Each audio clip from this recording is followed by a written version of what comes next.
Algunas escenas en este programa han sido dramatizadas.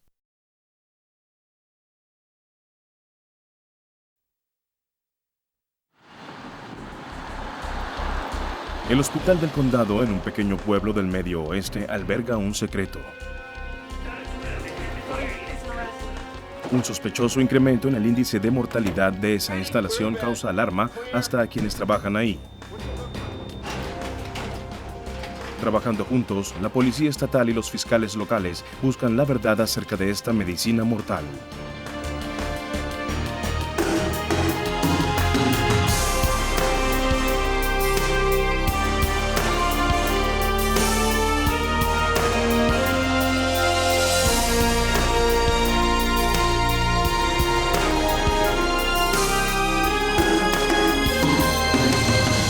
Los fiscales, en busca de la justicia.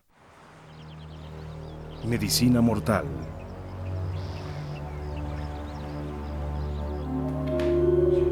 La principal abogada acusadora de Indiana, Nina Alexander, y el fiscal suplente, Greg Carter, luchaban por explicar quién o qué estaba causando una epidemia en el hospital local. En este caso teníamos una epidemia de muerte. La muerte estaba ocurriendo en patrones y en cantidades que históricamente nunca se habían visto en este hospital. Clinton, Indiana, es un pequeño pueblo de 5,000 habitantes al norte de Terre Haute, en la región occidental del estado. Es una comunidad de clase obrera. A principios de los 90, las necesidades de salud de la comunidad eran atendidas por el Hospital del Condado de Vermilion. Siendo un centro de salud pequeño, el hospital contaba con solo 56 camas, incluyendo 4 en la unidad de cuidados intensivos. En esta tranquila comunidad, las emergencias eran escasas. Las camas en la UCI generalmente eran ocupadas por ancianos. El 24 de diciembre de 1993, Luella Hopkins, de 89 años, fue admitida con pulmonía. 15 días después, su corazón dejó de latir. Cindy Watson era una enfermera graduada en el Hospital del Condado de Vermilion en esa época. Ella entendía que la muerte de los pacientes era una parte natural de trabajar en un hospital. Teníamos, por supuesto, nuestra cantidad normal de muertes, como ocurre en todos los hospitales. Uno trata de explicarlo y piensa que esas personas son ancianas, están muy enfermas y quizá sea una época de gripes muy fuertes. El 3 de abril de 1994, al paciente de 74 años, Cecil Smith, le dio un ataque de apoplejía. Tiene un paro cardíaco. ¡Cecil! Las enfermeras encargadas llamaron un código azul la alerta más elevada. Código azul, unidad de cuidados intensivos. Código azul, equipo azul, por favor, reportarse. Adelante, él está en crisis. Gracias a la rápida respuesta del equipo de emergencia, Smith se estabilizó rápidamente. Cuando estaba consciente, se quejaba de una sensación como de quemadura en el cuerpo. Vamos, Cecil. ¿Está desfibrilando allá? Pero entonces la presión sanguínea de Smith se disparó y el corazón se detuvo. ¿Cómo se ven las cosas allá? Ven acá. Todavía nada. Falleció a las 3:51 p.m. de ese día.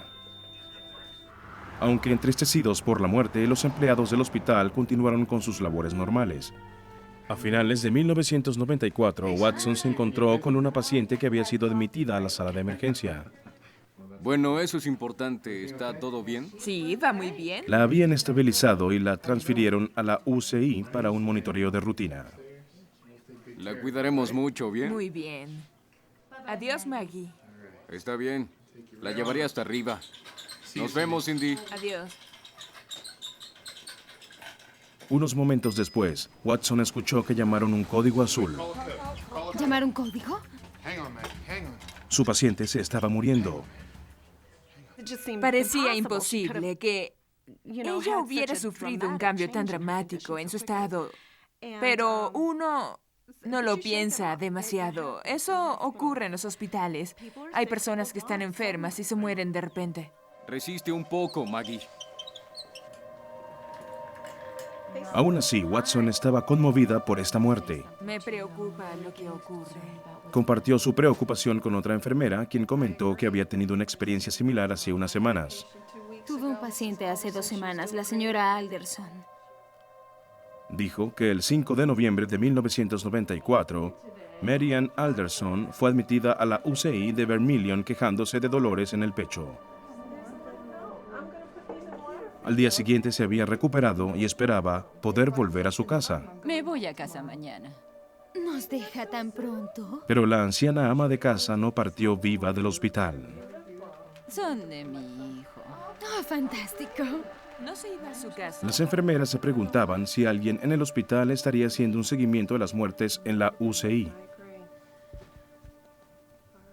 Le había preguntado a los gerentes y me dijeron que se estaban investigando esas muertes.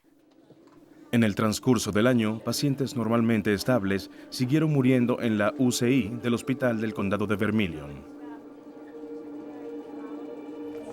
La enfermera Dawn Stirek, jefa de la unidad, se preocupó aún más. El número de muertes código azul debido a paros cardíacos o respiratorios parecía haberse disparado durante el último año. Comenzó a hablar con sus enfermeras. Todas estuvieron de acuerdo en que algo estaba mal y que la única explicación era que alguien en el hospital estaba matando a los pacientes. Sin embargo, a las enfermeras les costaba mucho siquiera considerar esa posibilidad. Uno piensa, ¿cómo puede ocurrir esto en el pueblo? Esto es lo que decíamos una y otra vez. No puede estar ocurriendo en Clinton. Éramos un grupo tan unido. Amábamos a nuestros pacientes. El 15 de febrero de 1995, Freddie Wilson llegó al hospital de Vermilion para ser tratado por una pulmonía. A la mañana siguiente, su estado era excelente. Unas horas después, el personal del hospital le pidió a la hija de Wilson que viniera de inmediato. Fue admitido hace poco. Bueno, va a esperar aquí por 1 minuto. Su padre estaba en estado crítico. A pesar de todos los intentos por salvarlo, Wilson falleció a las 11:35 am. Minutos más tarde, el paciente de la UCI en la cama de al lado sufrió un paro cardíaco. Los doctores y enfermeras lucharon por salvarlo, pero también murió tan inexplicablemente como Wilson. Prueba con RCP. Sí, súbelo un poco. 350. La enfermera Cindy Watson salía de la sala de emergencia cuando vio a otra paciente que también había estado en la UCI ese día. El enfermero Orville Lynn Mayors le dijo a Watson que había sacado a la señora de la UCI porque ella se había alarmado con las 2 emergencias de código azul. Seguí adelante y me fui. Y cuando entré al ascensor, tuve la horrible sensación de que esta mujer iba a ser la próxima. Llamaron un código azul por ella. Stirek se enteró de las 3 muertes misteriosas en la UCI. Temiendo que alguien de su equipo fuera responsable, decidió revisar los registros de la UCI en la privacidad de su hogar.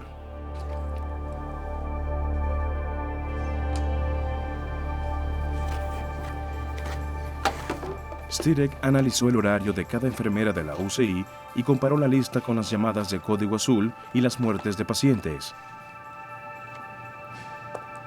Surgió un patrón. Un enfermero estaba presente más frecuentemente que cualquier otro, tanto en las alertas de código azul como en las muertes. Lynn Mayors. Pero Mayors era un enfermero graduado con un excelente historial de trabajo. Era apreciado tanto por el personal como por los pacientes. Y no había ninguna prueba de algo irregular. Al revisar las historias, Stirek se dio cuenta de que cada una de las muertes podía atribuirse a causas naturales. No obstante, estaba muy preocupada por la coincidencia y decidió plantearle el asunto a la directora de enfermería. Adelante. Gracias. Stirek explicó lo que había hallado. La directora de enfermería estuvo de acuerdo en que los números eran alarmantes. Este enfermero en particular... Pero no parecía posible que un miembro de su equipo fuese en verdad un peligro para los pacientes. Es un número inusual de muertes. A pesar de sus reservas, estuvo de acuerdo en hacerle un seguimiento al estudio. ¿Tienes un minuto? Sí, adelante. ¿En qué puedo ayudar? La directora de enfermería se reunió con el administrador del hospital y le mostró el estudio de Stirek. Una de mis enfermeras me trajo esto hoy. Hubo 25 muertes en la UCI en 1992 y 31 en 1993. En 1994 hubo más de 3 veces ese número, llegando a 102. La presencia de Lynn Mayors dominaba las estadísticas. Gracias por traerme esto. Estaba claro que tenían que acudir a la policía. Tendría que ser una investigación delicada. Si las muertes en efecto eran simples coincidencias, el hospital no quería destruir la reputación profesional de Mayors, ni sembrar el pánico en la comunidad. ¿Está mejor? Se trataba de la vida de un hombre, de la viabilidad de un hospital. Si teníamos razón, si lo que pensábamos era cierto, estaríamos destruyendo a ambos. Las ramificaciones eran terribles y ni siquiera estábamos seguros. El 8 de marzo de 1995, el abogado del hospital contactó al detective Frank Turchi de la Policía Estatal. Le habló del estudio informal de Stirek. El estudio de Don Stirek era muy importante. Se nos dijo que el índice de mortalidad había aumentado y que un enfermero parecía estar presente durante la mayoría de las muertes. Había un problema y obviamente la administración del hospital y el abogado estaban muy preocupados, o de lo contrario no nos hubieran contactado. Pero dónde y cómo proceder en esta investigación era algo que iba a exigir reflexionar mucho y planificar muy cuidadosamente. Turchi quería entrevistar a Mayors antes de que el enfermero supiera de la investigación, pero nunca tuvo esa oportunidad. Hay que repasar algunas cosas. El 9 de marzo de 1995, el administrador del hospital y la directora de enfermería se reunieron con Mayors. Departamento de la UCI, bueno, hay que averiguar algunas cosas. Mayors sabía que su expediente de trabajo estaba limpio y que sus evaluaciones eran buenas. Se sorprendió al saber que ellos tenían que investigar algunos registros dudosos. Responder unas preguntas, revisar algunos asuntos. Iban a suspender su licencia de enfermería por 30 días. Se le pagará su sueldo completo. Turchi se sintió frustrado por esa acción. Yo solicité que me permitieran hablar con él antes de que tomaran alguna acción en su contra. Se nos dijo que el día anterior se le había suspendido con sueldo y que ya habían sido contactados por un abogado, así que sabíamos que la oportunidad de atraparlo y de tener una entrevista directa con él al comienzo iba a ser algo muy difícil. Al día siguiente, Turchi se reunió con el administrador y la directora de enfermería de Vermilion. El abogado del hospital también estuvo presente. Tenían que determinar si las muertes eran realmente homicidios. Está de permiso por 30 días. De ser así, el detective no quería que alguien tomara conclusiones prematuras en cuanto a un sospechoso. Mi objetivo era permanecer con la mente abierta y enfocado en esta investigación. Obviamente, los datos que habíamos examinado señalaban seriamente a Lynn Mayors. Sin embargo, yo quería asegurarme de que se hubiera eliminado cualquier otro posible sospechoso en este hospital. Ahora, Frank, el hospital... Tendrían que hacerlo callada y rápidamente. Pero varias semanas después, una carta anónima fue enviada al FBI, al Departamento de Salud del Estado de Indiana y a los medios de comunicación locales, alegando que un ángel de la muerte estaba matando a los pacientes en el hospital del condado de Vermilion. Las familias cuyos seres queridos habían fallecido en Vermilion comenzaron a llamar a la policía. Nos llegaban solo informaciones parciales, así que tuve que organizar todo hasta lograr algún tipo de documentación con el nombre del paciente, de su familiar, del médico de la familia y la hora y fecha de su muerte. Eso nos ayudó a organizar la información y a preparar un pequeño plan. En mayo de 1995, el detective estableció un puesto de mando secundario a pocas cuadras del hospital para coordinar la compleja investigación. Manejábamos dos investigaciones separadas simultáneamente. Una era de los detectives que estaban haciendo las entrevistas básicas, ubicando testigos, el típico trabajo investigativo que hacemos. Y luego teníamos al equipo médico que estaba haciendo la parte médica de la investigación. Estaban estudiando, escudriñando, empapándose de lo que había en las historias médicas y buscando cualquier cosa sospechosa que hubiera provocado la muerte de esos pacientes. El equipo médico estaba formado por un cardiólogo, así como por expertos en medicina de emergencia y trauma, patología forense y toxicología. Revisaron las historias de 165 pacientes. Los sistemas cardíacos y respiratorios de la mayoría de los pacientes habían sido monitoreados continuamente. El equipo médico comenzó con esas historias. El cardiólogo, Dr. Eric Pristowski, ayudó a interpretar las cintas con el ritmo cardíaco de los pacientes. La cinta del ritmo cardíaco se produce cuando se coloca un par de parches en el pecho de alguien y se monitorea esa cinta todo el tiempo. Si estás vigilando el ritmo cardíaco de alguien cada segundo del día y está perfectamente normal, y si de repente se vuelve plano o se bloquea cada latido, son pocas las cosas que pueden ocasionarlo. El equipo médico trataría de determinar si alguna fuerza externa había causado las líneas planas. A medida que los rumores de un asesino en serie se propagaban por la comunidad, los enfermeros del Vermilion todavía no podían creer que uno de ellos estuviera haciendo daño a los pacientes. Estuvimos negados por mucho tiempo. Ni siquiera admitíamos la posibilidad. De repente te venía la idea y pensabas, no es posible. A pesar de la cantidad de muertes, los investigadores aún no tenían una prueba concreta de que se hubiera cometido un crimen. En 1994, cuando el personal del Hospital del Condado de Vermilion se dio cuenta de que el índice de mortalidad de los pacientes en la unidad de cuidados intensivos se había más que triplicado, llamaron a la Policía Estatal de Indiana. Los detectives le pidieron al Dr. Eric Pristowski que investigara las muertes sospechosas. Cualquiera puede acercarse cuando nadie está mirando.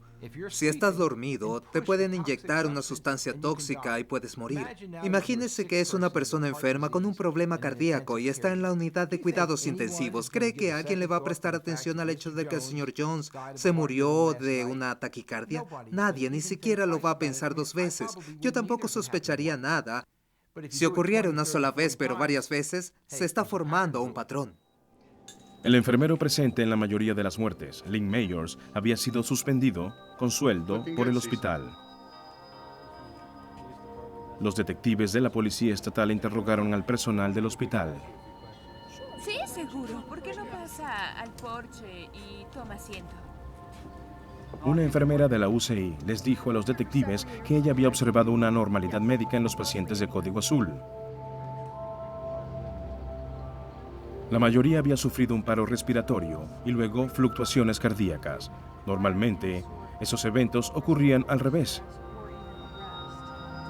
Los detectives se dirigieron al equipo médico para determinar qué podía haber causado tal anormalidad. Otras enfermeras dieron declaraciones que corroboraban el estudio de la jefa de enfermeras. Observé que cada vez que Las muertes coincidían con el horario de trabajo de Mayors, según el detective Frank Turchi. Empezó a trabajar por las noches. Podían ver un aumento en la tendencia de las muertes, y de las noches pasó a un plan de fines de semana, y parecía que las muertes habían disminuido durante el turno nocturno y habían aumentado los fines de semana, así que básicamente las muertes lo seguían de un turno a otro. Si Mayors había matado a los pacientes, los investigadores tenían que saber cómo. El Dr. Pristowski creía que la respuesta estaba en las cintas de monitoreo del corazón. En lo que a mí concierne, es lo mismo que encontrar un cuchillo en la escena del crimen o el cartucho de una bala en la escena del crimen. Una y otra vez se repetía un patrón muy específico Y yo hago trabajo de ritmo cardíaco todos los días y les puedo decir que pueden pasar 6 meses sin ver un caso como ese y aquí en un hospital, un pequeño hospital, que ocurriera 7, 8, 10 casos de ese tipo en un periodo de pocos meses era una coincidencia demasiado grande. Los médicos convinieron en que para determinar exactamente qué había interferido con el ritmo cardíaco, necesitaban tener acceso a los cuerpos. Habría que exhumar a los pacientes fallecidos. Era una situación difícil para las familias. Habían pasado por el proceso de un velorio y un entierro e iban a tener que hacerlo todo de nuevo. El 18 de septiembre de 1995 se desenterró el primer cuerpo para realizar la autopsia.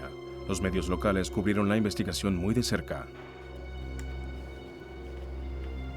La primera autopsia no reveló nada significativo.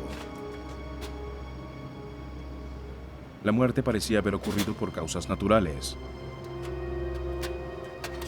Nada implicaba a Mayors en la muerte del paciente.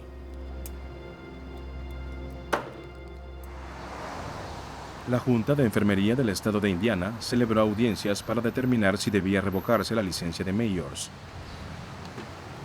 El enfermero suspendido contrató al abogado E. Marshall Pincus para defenderlo en lo que él consideraba audiencias injustas.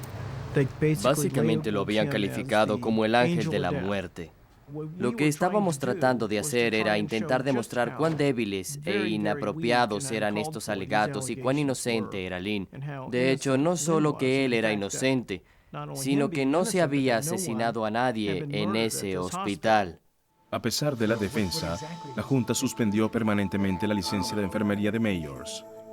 Bueno, me quitaron la licencia. Él y sus abogados consideraron entablar una demanda contra el Hospital del Condado de Vermilion y el Estado de Indiana por haber violado sus derechos constitucionales. Los investigadores ordenaron que se desenterrara un segundo cuerpo.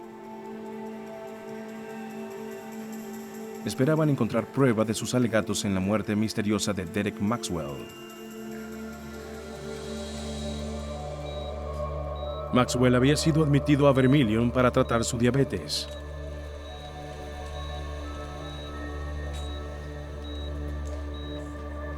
Su esposa rara vez se separaba de su lado. Maxwell parecía estar mejorando. Entonces, de repente, sufrió un paro respiratorio. ¿Qué pasa? Revivieron al hombre de 64 años y lo conectaron a un respirador mecánico, pero murió al día siguiente. La autopsia de Maxwell reveló que no había muerto de un paro respiratorio o cardíaco, ni tampoco de diabetes. De hecho, no se pudo determinar una causa definitiva de muerte. Durante meses, el equipo médico se sintió en un callejón sin salida. Tenían que averiguar qué estaba provocando las repentinas irregularidades en los latidos del corazón de los pacientes. Yo revisaba el caso y veía ese tipo de problema de ritmo y no encontraba evidencia de que el paciente tuviera alguna causa que pudiera conducir a esto. Fue entonces cuando se me ocurrió, si no es el potasio, es algo similar. Si alguien tiene demasiado potasio, esto puede eliminar la capacidad del corazón de contraerse y bombear sangre y termina con un paro cardíaco. En julio de 1996, el fiscal Greg Carter se unió a Turchi y al equipo médico que investigaba a Mayors. Hubo un periodo en el segundo semestre de 1994, de julio a diciembre, en el que murieron 67 personas y él estuvo presente en 63 casos. Durante un tiempo, esa unidad de cuidados intensivos fue como una antesala del cementerio. Este era un hospital con una unidad de cuidados intensivos de solo 4 camas, donde nunca habían muerto más de 25 a 30 personas en un año hasta 1994. Hola. Carter se reunió con los investigadores médicos para saber algo más acerca de sus hallazgos. Quiero ponerlos al día en cuanto a la Los médicos explicaron que las irregularidades cardíacas que precedían a muchas de las muertes podían haber sido causadas por una sobredosis de potasio. Pero eso quería decir que las autopsias no ayudarían. El proceso de la exhumación fue eliminar las causas naturales de la muerte. El potasio se encuentra de manera natural en el cuerpo y no se puede realizar una prueba de un cuerpo post-mortem para saber si esa persona murió o no de una sobredosis de potasio. No obstante, ninguna evidencia contundente asociaba a Mayors con las muertes. Luego, en octubre de 1996, los detectives de la Policía Estatal tomaron las declaraciones de Mark Foster, un empleado del Hospital del Condado de Vermilion que había vivido con Mayors hasta diciembre de 1995. Unos frascos en el garaje. Les dijo a los detectives que en diciembre de 1995 había descubierto frascos vacíos de potasio en el garaje de la casa que compartían.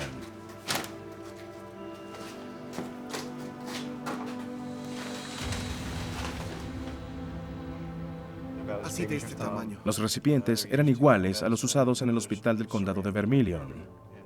Y extraer la medicina del frasco. Foster dijo que iba en contra de las reglas traer drogas del hospital a la casa.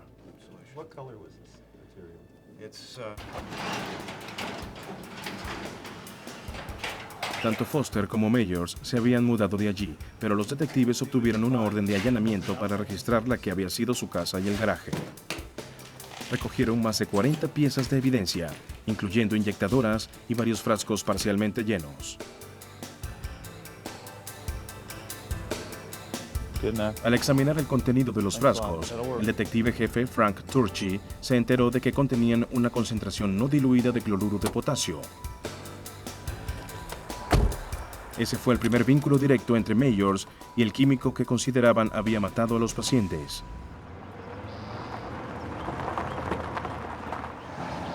En 1994, el sitio más peligroso donde se podía estar en el condado de Vermilion, Indiana, era en la unidad de cuidados intensivos del hospital. El momento más peligroso era cuando el enfermero Lynn Mayors estaba de guardia. Un equipo investigador médico consideraba que Mayors podía haber utilizado inyecciones de potasio como arma. ¿Usan esta droga? Sí, de hecho la usamos. Entrevistando a un enfermero de la UCI de Vermilion, los investigadores se enteraron de que siempre que se utilizaba parcialmente un frasco de cloruro de potasio, el líquido restante debía ser adecuadamente descartado. Aquí es donde guardo las drogas. Tenemos todo aquí. Y lo que usted está solicitando es esto. Así que lo que normalmente hacemos cuando... Cada frasco debe usarse una sola vez. La usamos solo una vez. El fiscal suplente puso al día el equipo médico sobre lo descubierto en la investigación policíaca. Haber encontrado el cloruro de potasio en la casa de Mayors respaldaba la teoría propuesta por primera vez por el Dr. Eric Pristovsky.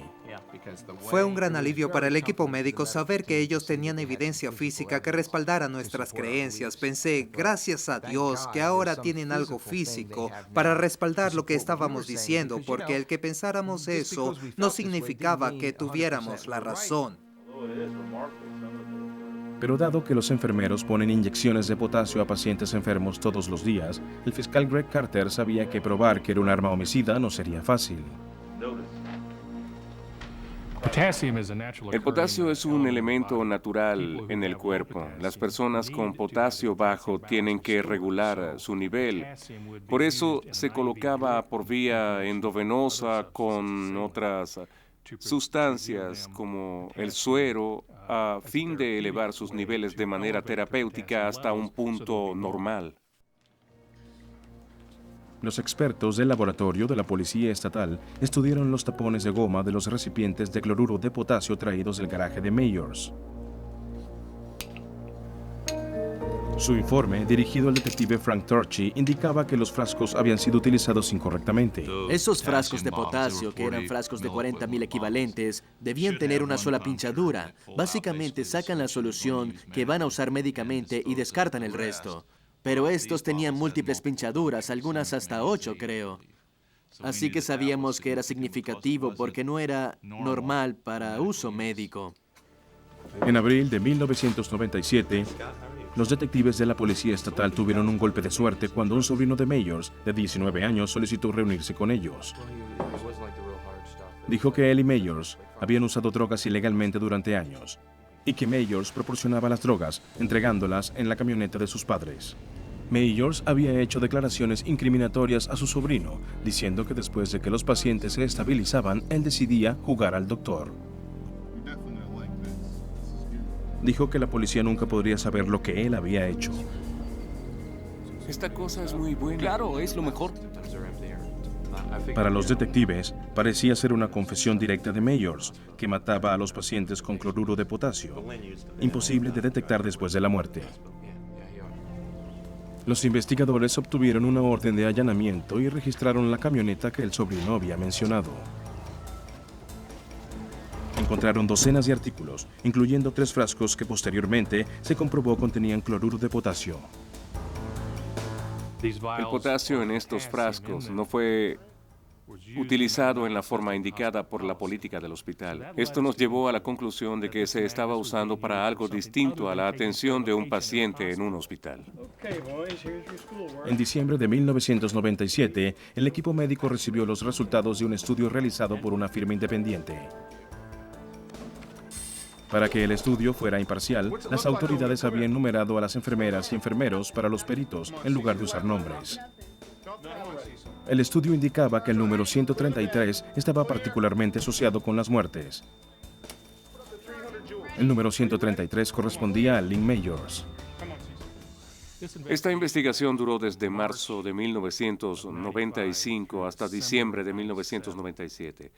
Se realizaron 700 entrevistas, se examinaron 165 historias médicas múltiples veces porque queríamos estar seguros de que teníamos todo lo que debíamos revisar, fuera admisible o no, antes de tomar la decisión de acusarlo. El 29 de diciembre de 1997, la Policía Estatal de Indiana arrestó a Orville Lynn Mayors en su casa en Clinton, Indiana. De las 165 muertes de pacientes investigadas, los fiscales acusaron a Mayors de 7 asesinatos. Al abogado de la defensa, Marshall Pincus, le preocupaba que Mayors no tuviera un juicio imparcial. Teníamos serias dudas con respecto a eso. Si tendríamos un juicio imparcial en Indiana para Lynn, porque había habido 3 años o más de publicidad adversa. No solo publicidad nacional, sino cobertura a nivel mundial. Debido a la publicidad, el juicio fue trasladado desde el condado de Vermilion al condado de Clay, a 50 kilómetros de distancia. Presidió el juez de circuito Ernest E. Shelton. Esto no debía convertirse en un circo. Desde el punto de vista de los ciudadanos del condado de Clay y del condado de Vermilion o de los medios, este iba a ser un juicio realizado en forma imparcial y profesional. La principal abogada acusadora, Nina Alexander, se unió al equipo de la fiscalía. Tendría que ayudar a un jurado a entender un caso increíblemente complejo. Era importante que el jurado pudiera diferenciar a las 7 víctimas y ver a esas 7 víctimas como 7 historias distintas, pero aún así ver la relación entre ellas. Y ese eslabón que las unía era, por supuesto, el acusado. En febrero de 1999, la fiscalía sufrió un golpe muy duro.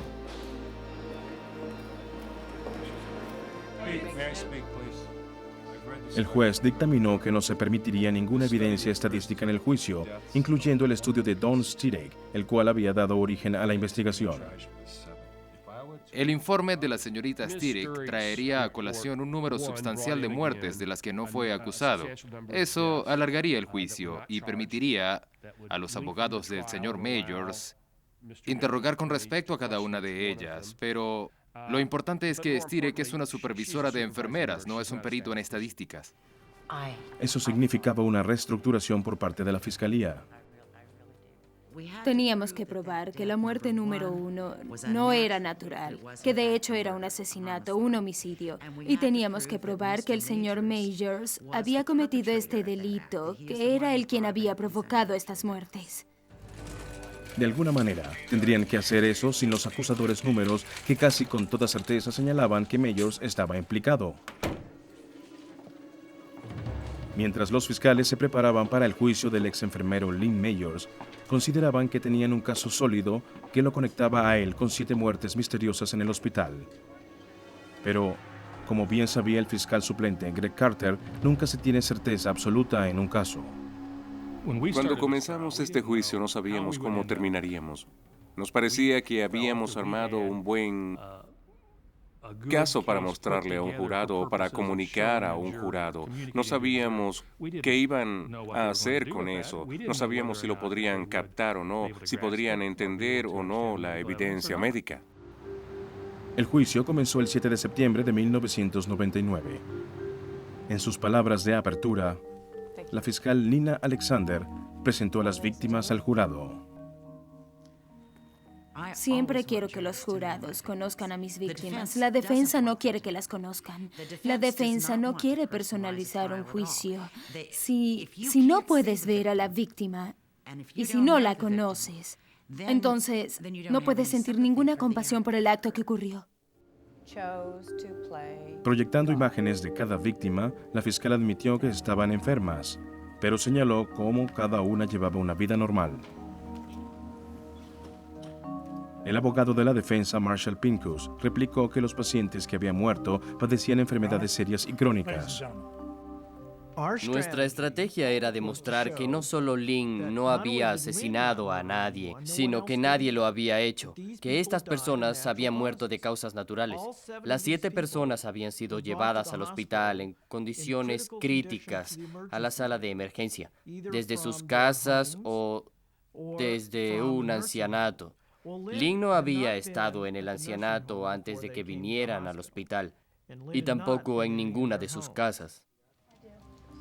La fiscalía llamó a Dawn Stirek, jefa de la UCI en el hospital de Vermilion. Su estudio personal detallaba el incremento en las muertes durante las guardias de Mayors, pero el juez dictaminó que no podía utilizarse en la corte. El fiscal dirigió la atención del jurado hacia una gráfica de la unidad de cuidados intensivos y le preguntó a Stirek sobre su trabajo allí. Señorita Stirek, ¿se creó una situación en la UCI que la hizo preocuparse por su grupo de enfermería? Sí, señor. ¿Qué hizo usted como resultado de esa preocupación? Elaboré una lista de los pacientes que habían muerto. Objeción. Sostenida. Señor Carter, ya hemos hablado sobre esto y no voy a permitir que usted se adentre en eso. Fue lo que precipitó todo. Ella fue la que se sentó, vio los números y dijo, tenemos un problema aquí. Y no pudimos introducir los números. En su contrainterrogatorio, la abogada de la defensa, Caroline Rader, estableció que Mayors era considerado un enfermero muy preparado. Era un nivel 3. ¿Está bien? Tenía la calificación más alta del estado. La defensa señaló que Stirek no había estado de acuerdo con que se suspendiera a Mayors. Había pedido que se le permitiera trabajar más estrechamente con Mayors. Parecía que una testigo estrella de la fiscalía estaba apoyando al acusado. Era muy capaz. ¿Era muy capaz? ¿Le parecía que era una persona comprensiva y compasiva? Sí lo era. En su contrainterrogatorio, el fiscal suplente le pidió a Stirek que explicara por qué ella se había ofrecido para trabajar más estrechamente con Mayors. Me preocupaba que fuera mala suerte. ¿Mala suerte? Que una persona pudiera estar presente en tantas muertes. No hay más preguntas, su señoría. Puede retirarse.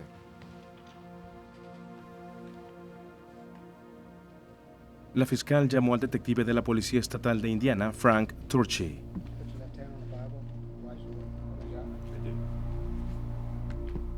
Ella sabía que no podía preguntar directamente por el estudio que había dado origen a su investigación.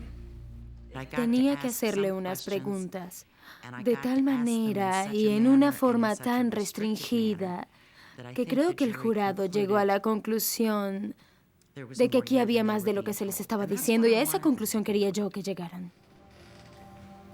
Durante el contrainterrogatorio, el abogado por la defensa alegó que la investigación de Turchi se había concentrado injustamente en Mayors. ¿Se revisaron los antecedentes de otros miembros del personal del hospital? No. ¿Se registraron sus autos y casas? No que yo sepa. Las estadísticas que no fue permitido presentar hubieran ayudado a explicar el porqué. Una vez que le había preguntado al oficial Turchi por qué no se había investigado a nadie más, mi posición era que yo debía poder preguntarle al oficial Turchi por qué y la razón de por qué no. Y era porque en el 90% de las veces que alguien había muerto durante ese periodo, el acusado estaba ahí prestando sus cuidados. No pudiendo aclarar eso ante la sala, el Estado esperaba que el testimonio de un médico convenciera al jurado.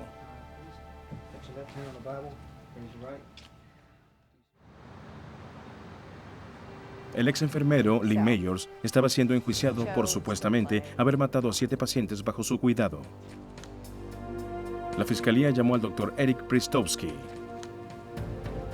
Nina Alexander creía que su testimonio médico ayudaría a los miembros del jurado a entender un método poco común de asesinato. No había cuerpos con marcas de ligaduras, ni con orificios de balas, ni un cadáver que hubiera sido golpeado. Así que no parecía lo que uno consideraría un asesinato. El doctor Pristovsky explicó cuidadosamente las funciones eléctricas del corazón y cómo estas funciones pueden ser interrumpidas al introducir dosis elevadas de potasio. Tomé varios ejemplos de cómo se veía un nivel elevado de potasio en una de estas cintas. Luego añadí el problema de ritmo de cada paciente. Directamente al lado, un ejemplo en la literatura médica que era casi idéntico a ese, con potasio elevado. E hicimos ese tipo de enfoque por capas con cada paciente y mostramos ejemplos que imitaban plenamente los problemas de ritmo del paciente. Así fue cómo se llevaron a cabo los asesinatos. Atestiguó que cada una de las muertes era consona con una sobredosis de cloruro de potasio. El abogado por la defensa, Marshall Pincus, preguntó si el doctor sabía que una de las víctimas, Dorothea Hickson, había sido hospitalizada 20 veces durante el periodo de 23 meses antes de su muerte. Este hombre nunca había tratado a ninguno de estos pacientes. Ni siquiera había visto sus historias médicas. No conocía sus historias médicas. Pincus alegaba que nadie podía probar que los pacientes no habían muerto de causas naturales. El juicio entró en su segunda semana. Durante ese tiempo usted vivió con él. El Estado llamó al estrado al hombre que había compartido la casa con Mayors.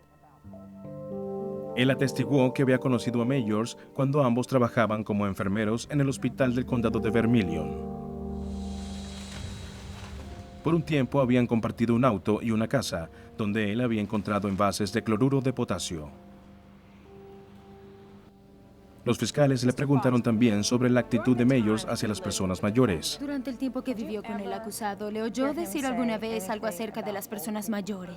Objeción, su señoría. Denegada. Puede responder. Sí, señora. Dijo que debían matarlos en cámara de gas. Los fiscales luego llamaron a familiares de las víctimas. El testimonio de los familiares era muy importante porque muchos de ellos estaban con sus seres queridos justo antes de su muerte. Así que podían atestiguar sobre la presencia del señor Mayors. El Estado llamó a Tonya Cottrell, la hija de una de las víctimas, Freddie Dale Wilson. Cottrell atestiguó que su padre fue ingresado en el hospital del condado de Vermilion el 15 de febrero de 1995 debido a una posible pulmonía. Iba bien, pero al día siguiente ella recibió una llamada de emergencia para que se presentara en el hospital. Mayors la recibió en la puerta de la UCI. Hola, señorita Cottrell, ¿cómo le va? Dijo que su papá quería decirle que la amaba y que ella debía estar preparada para lo que iba a ver. Debe estar preparada. ¿Puedo verlo? Claro. Papá, ¿cómo estás? Cottrell le dijo al fiscal que su padre estaba tratando de hablar con ella cuando vio a Mayors inyectar algo en su suero.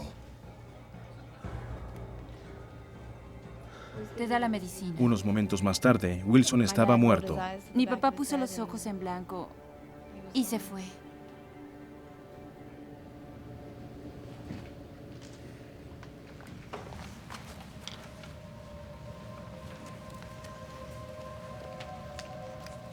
La defensa señaló que otros miembros del personal estaban trabajando con Mayors durante la guardia en que Wilson murió y que Wilson estaba más enfermo de lo que su hija creía.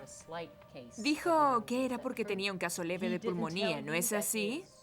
¿No le dijo que hacía meses que tenía un dolor en el pecho y tos? No.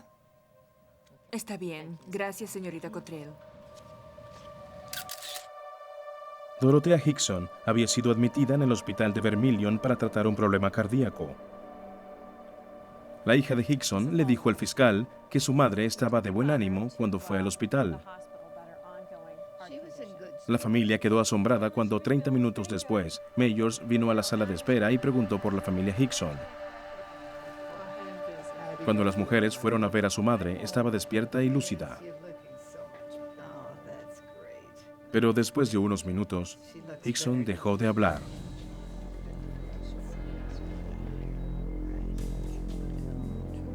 Su hija vio a Mayors retirar una inyectadora de la vía endovenosa del suero de su madre. Le dio unas palmaditas a Dorothea en la cabeza y dijo, todo va a estar bien ahora, tesoro. Y le dio una inyección y se murió. No más preguntas, su señoría.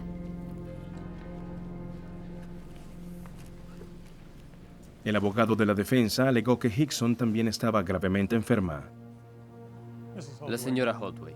Ella había estado en el hospital con frecuencia por problemas cardíacos. También le recordó al jurado que nadie sabía qué contenía la jeringa. No hubo testigos que vieran a Lynn cargar una jeringa con cloruro de potasio e inyectarle cloruro de potasio a un paciente o en una bolsa de suero. Era un enfermero graduado. Podía poner inyecciones. Era un caballito de batalla en ese hospital. La fiscalía terminó la presentación de pruebas. Los abogados de Mayors habían planeado comenzar su caso presentando testimonio experto de que sus supuestas víctimas habían muerto por causas naturales. El Dr. John Hunt, un médico de familia que había tratado a 4 de los 7 pacientes, dio información detallada sobre sus problemas crónicos de salud. En su opinión, Él fue uno de los muchos testigos que atestiguó que no se había matado a nadie en el hospital. teníamos una defensa fantástica. Todos los médicos de familia que trataban a estas personas atestiguaron que consideraban que estas personas habían muerto de muerte natural. Teníamos a un sujeto de St. Louis, el único médico científico forense que alguna vez había hecho un estudio de inyecciones letales y el uso de cloruro de potasio para matar a la gente. Vino aquí y no podía creer que hubieran acusado a Lynn. Dependiendo de la talla, peso y edad. Si les soy franco, pueden decir lo que quieran. No pudieron refutar la ciencia. La ciencia es la ciencia. La defensa terminó su presentación de pruebas, confiada en que habían destruido por completo los alegatos del Estado. Su señoría, la defensa ha concluido. Mayors nunca subió al estrado. Damas y caballeros del jurado han escuchado mis instrucciones. Tienen 7 cargos por homicidio. Después de una investigación de 4 años y 6 semanas de testimonios, el jurado debía decidir si los 7 pacientes habían muerto de muerte natural o habían sido asesinados. El jurado deliberó por 33 horas antes de tomar una decisión. ¿Puede el acusado ponerse de pie, por favor? Señor presidente, ¿puede entregar el veredicto? Hoy, 15 de noviembre de 1999, nosotros, los miembros del jurado, hallamos al acusado Orville Lynn Mayors. Orville Lynn Mayors fue hallado culpable en 6 de los 7 cargos por asesinato. Culpable por el cargo de asesinato en primer grado. El jurado no pudo llegar a una decisión unánime con respecto a la muerte de Cecil Smith. A Mayors se le sentenció 60 años por cada muerte, un total de 360 años en prisión. Los fiscales la consideraron una victoria hueca. En el sentido amplio, por supuesto, nunca se puede tener justicia realmente porque no puedes resucitar a estas personas y el enorme impacto de todo esto en esta pequeña comunidad todavía persiste. La junta directiva del Hospital de la Comunidad contrató una empresa privada para que administrara un nuevo centro de salud para los habitantes de Clinton, Indiana.